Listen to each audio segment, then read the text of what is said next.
J Drone here. Welcome to television. Yes, I said television. This is via the Tello app. What you're gonna want to concentrate on is up above. It says HS and it says H. Your H above in the center is your height up. Generally, you could only go, I think it was 10 meters high. I've adjusted the height. You're going to see I'm going to go much higher than that. You can see the video is pretty smooth too. I'm using the iPhone. As we get up higher and you get that red signal, weak Wi-Fi signal, it gets a little bit choppy. But again, pay attention to that height. We're at 15.2, we're at 16.8, we're at 17.4. We're well past what the stock settings are. I am dealing with the 8-mile-an-hour wind, so I'm kind of bouncing around here trying to fight the wind, which isn't really too smart, and I don't have it in the highest speed setting. As you can see, I'm pitched forward on the right part, bottom right corner. I'm pitched forward and I'm losing altitude because of the wind, because of how heavy the nose is pitched into it. But just give it a second, guys. We will get up to around 90 feet.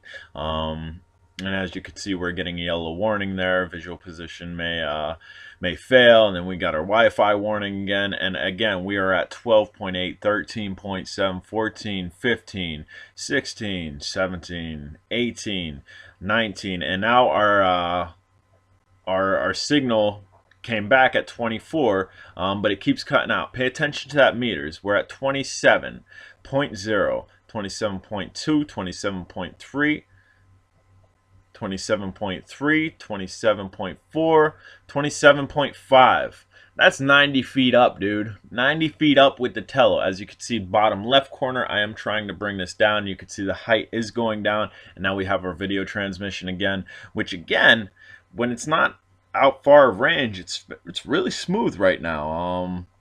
So that's definitely a good thing. But again, just pay attention to my toggles, bottom left corner, bottom right corner. You can see what I'm doing as far as controlling it, and trying to adjust this drone flying. And again, it's drifting left, and I'm trying to counter right, which we're gonna have to pitch into it because I'm dealing with almost a 10-mile-an-hour wind. I'm sure the gusts are 10 to 12 mile an hour. It's definitely an 8-mile-an-hour. You can see me down below there. You can see it was on the process of landing. We're not landing anymore. It will do an auto land if you lose complete signal, so you can definitely be aware of that.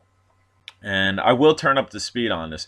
Upper, you have your battery, you have your signal, you have your Bluetooth, you have HS. That's meters per second. If you keep an eye on that, you can see it's not moving quick at all. I will switch it up and I will put this in a higher speed setting, and you'll be able to see how I did that on screen if you don't know how to do that.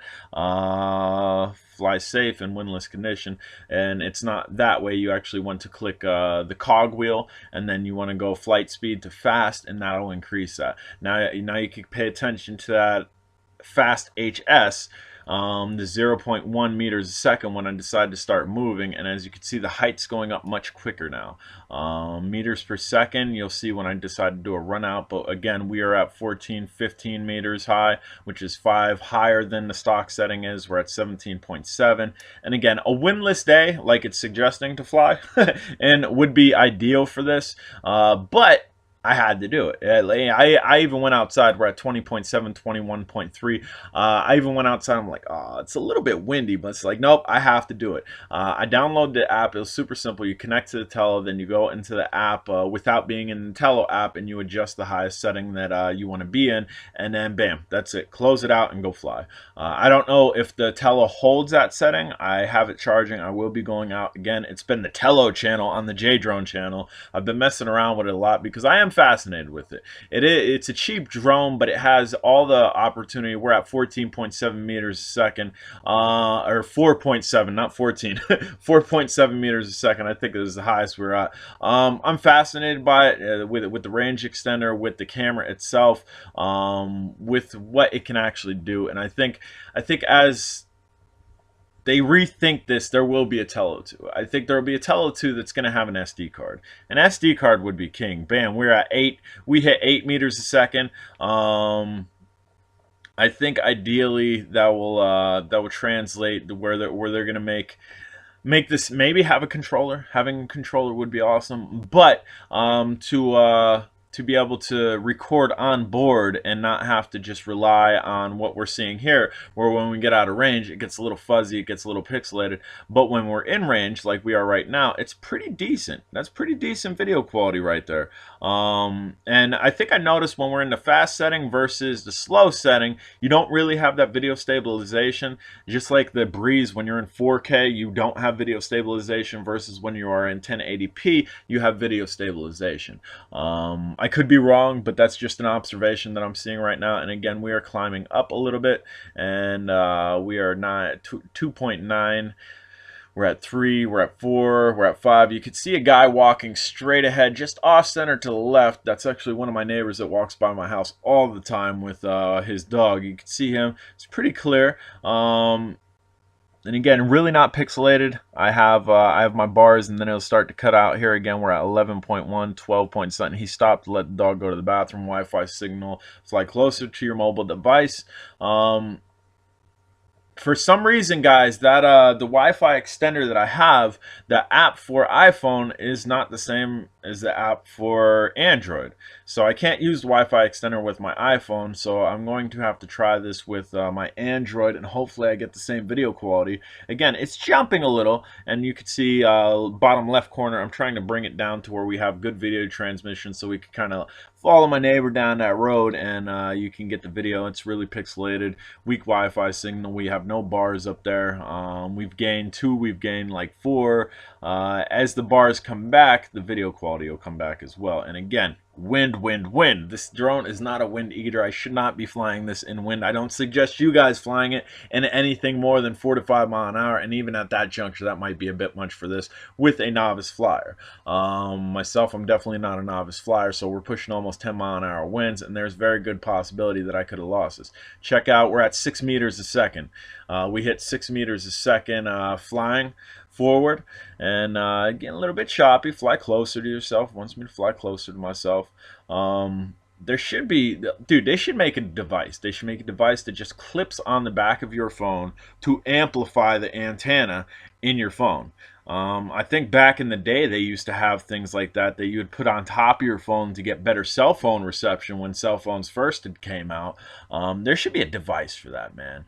There really should be. Or like the Spark and the Phantom, where you have those copper things that you set over the antennas and it directs the signal and whatnot. Maybe something like that would work, where the signal is being directed directly towards the drone. I don't know. But was this a success? This was absolutely a success. You could still see my neighbor down there. Dude, we went up 90 feet. We went up 90 feet. We almost tripled what the stock height was set at. And as you can see, fly close to yourself. We still have clear video transmission despite the fact we have no bars. Upper left is to land, then you have your drone icon, then you have your cog. The next one over is your battery, the next one over is your signal. As you can see, it shows I have no signal, but video transmission is pretty clear here.